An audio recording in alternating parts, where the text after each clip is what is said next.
a lot busier. I think it's strange from being relatively when you're unknown as an actor, you're always trying to struggle to get jobs and everything, and then it seemed after Twilight, I mean, I'm just struggling to find any time where you can just do nothing. So I guess that's the main difference. I think I'm quite stubborn. I think he's pretty stubborn. I'm quite determined about things. I think I kind of feel emotions in absolutes like he does, kind of extremes. I think that's the main things.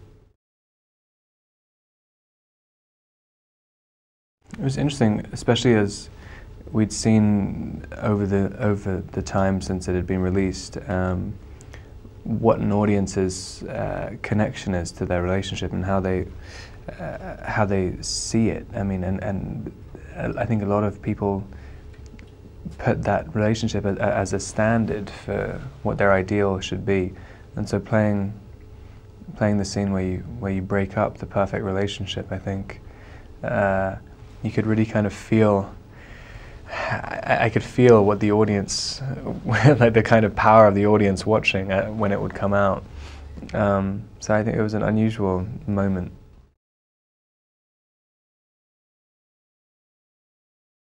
I think Catherine has, I mean, they're very, very different people.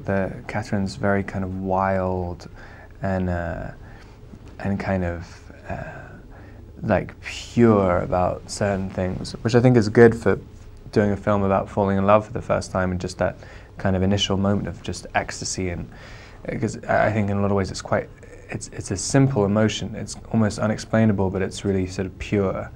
Whereas Chris, I think Chris is kind of more literary.